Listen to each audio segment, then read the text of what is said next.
Hello, good morning. Let me hope everyone is fine.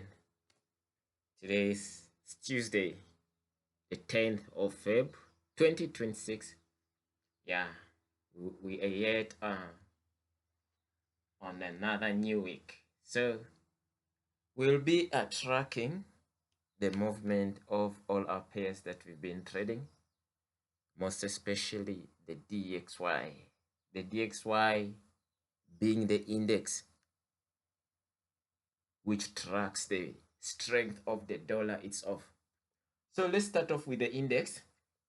Yeah, yesterday we looked at the pullback phase.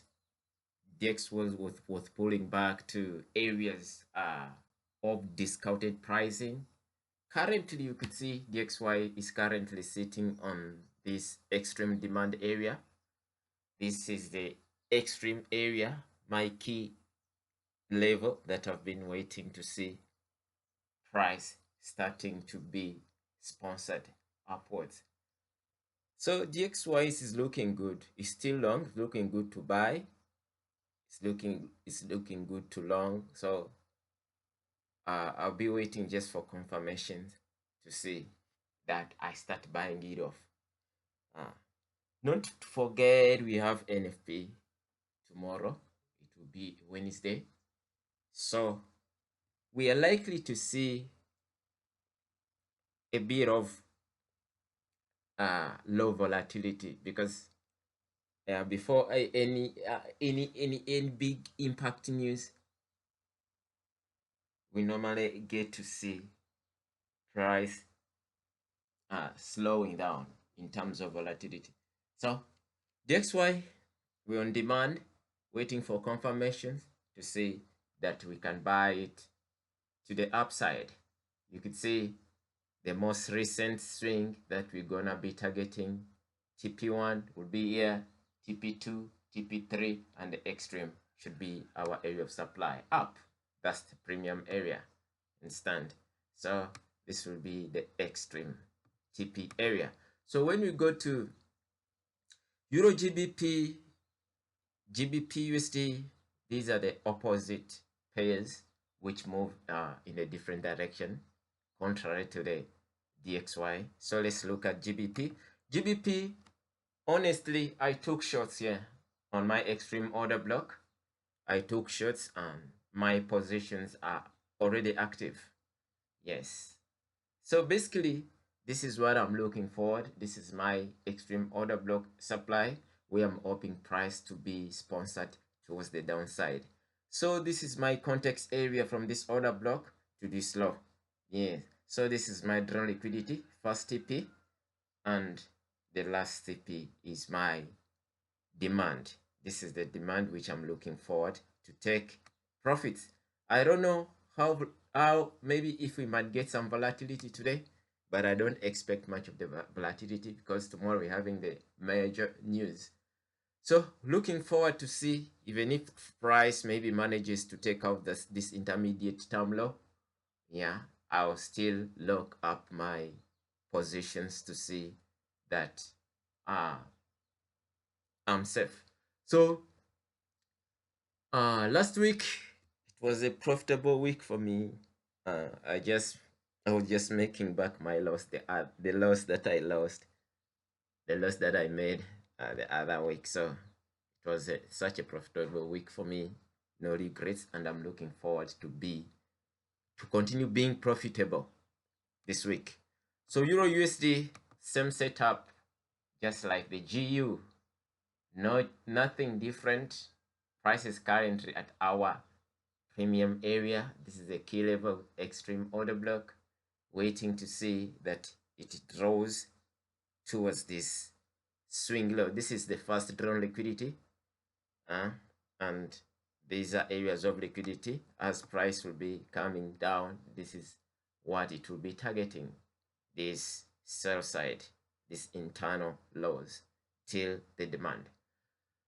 Yes, Nasdaq loves reacting upon fair value gap. Yesterday I was hoping price would come maybe around this fair value gap near the order block or at exactly the demand area, but it never came to the demand area. It reacted around the fair value area. Fair value area, we had a fair value gap. Yes, aligning with this area of the breaker block. So Nasdaq, we saw a reaction off of this fair value gap towards the swing high. So we're hoping to see price continuing up. Currently, we see a 2 candle rejection. A fair value gap is already used up. And you could say 2 candle rejection is when the fair value gap get used up. And if price wants to go up, like the way we're hoping, price has to use the previous candle low to continue up towards the next PDRA, which is a swing high, and this buy side liquidity above. We still have draws on liquidity on Nasdaq. We still have this fair value gap, which we have to the upside, and this swing point. So basically, this is what I'm waiting to see when it comes to Nasdaq. Yeah, here I'm waiting to see this 2 candle rejection playing off nicely to see price continuing upside. So this is Nasdaq, and US Standard & Poor 500. So this is the same setup, which looked actually like Nasdaq. 2 candle rejection, price sweeping liquidity from the previous candle low to see that it continues up to attack this buy side liquidity. When we go now to USDJPY, you can see this is the order block I had marked. I was watching it, but there was no confirmation. So this is now the extreme, which is aligning this fair value area. So basically, price might start buying from this area now, this fair value area. Yes, if we align it nicely, this will be a breaker block area. So this is actually where I'm hoping to see USDJPY buying off. Gold is a little bit slow as we are waiting for the high impact news. We don't expect much of volatility today or tomorrow. You can see this massive consolidation. Understand? Maybe today it might just break up this equal highs. This is a level of liquidity, so that it taps this imbalance or this decision order block. So it's been consolidating. We're waiting for a breakout, because consolidation, breakout will be a manipulation. Then we shall see that we can be able to sell it. Silver is the same as gold. We have the most recent area of supply, of which it never tapped. It used this fair value gap. Fair value gap aligning with the fair value area, 2 confluences. This is a breaker block area. Yes, so this is where actually silver maybe is likely to drop. So we are likely even to see gold actually deciding to drop currently from the way where it is now. Yes, yeah, but this liquidity, I suppose it has to take it out before it drops.